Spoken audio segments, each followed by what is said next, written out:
Hey YouTube, it's Scott with Indigenous Sobriety again. Today I'm going to be talking about that first drink that I took after a year and a half of sobriety.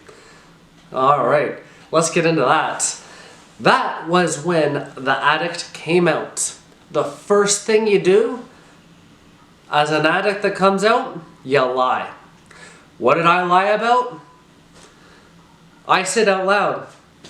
Yeah, honestly, I did so much... So good, you know what, I could take it or leave it. You know what was going on in my head? Whew. What was going on in my head was, oh my fucking god, I can't wait to drink more now. But I didn't say that because I knew if I had admitted that out loud, well, it's going to be a problem. But what I thought was going to be a good idea was, alright, let's just handle this again. Right away from that very first sip. And I'll never forget it. I was downtown in my buddy's condo and I had a plastic cup of wine. That plastic cup of wine turned about 1.5 liters of wine. And, well, 1.5 liters actually got me buzzed. And, you know, I ended up buying that same bottle of wine and replacing it. And drinking more of that bottle of wine. And lying about that, and I had to dispose of that bottle. So, it's hard to admit stuff like this. It really hits the heart, but it's something that has to be said.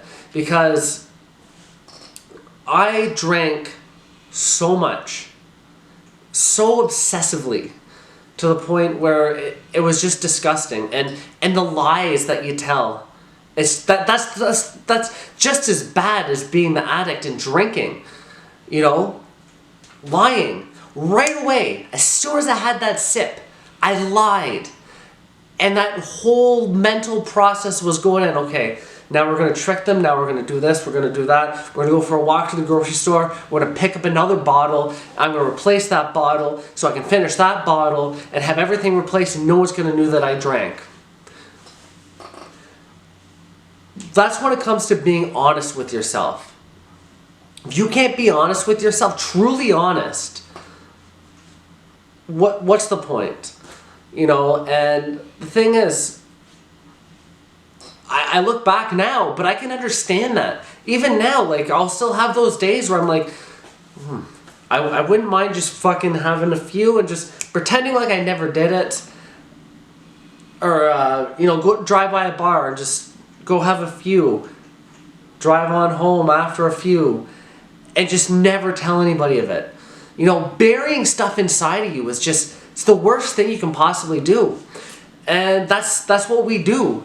That's, like, what else makes you an addict? Like, you lie, you overindulge, and the overindulge is bad, but the worst part is when you lie about it. The worst part was when, you know, I was drunk and people didn't even know I was drinking. And, you know, or, you know, people thought, holy shit, Scott, you only had a half a Mickey. Well, you didn't see the other 2 Mickeys that were sitting in my pocket that were full, that are now empty, and disposed of at the bottom of a fucking garbage can. So, you know, bad things happen when you're using and the lying, like, that's the worst. But, you know, that first drink, if you can honestly have that first drink and say that you don't just fucking want more, well, if you can honestly say that, then you might not have a problem. But you might not even know that you really want it. Who knows? You might figure it out after. Because I didn't even realize it at the start. But I realized it after when I was looking over my feelings and all that in reflection that, holy shit, I did really want that bad, but, you know, I did the actions of getting more, but it didn't process in my head. It was automatic, and it was such a fucking downward spiral that, yeah, it's bad. So, I just wanted to touch base, because that was a big thing in my life, was that first sip after a year. It wasn't 1.5 years, it was 1 year and a bit of sobriety, but just lying out loud and telling other people that I was fine, and I knew I wasn't fine. Deep down inside, I knew I wasn't fine, and guess what? I wasn't fine.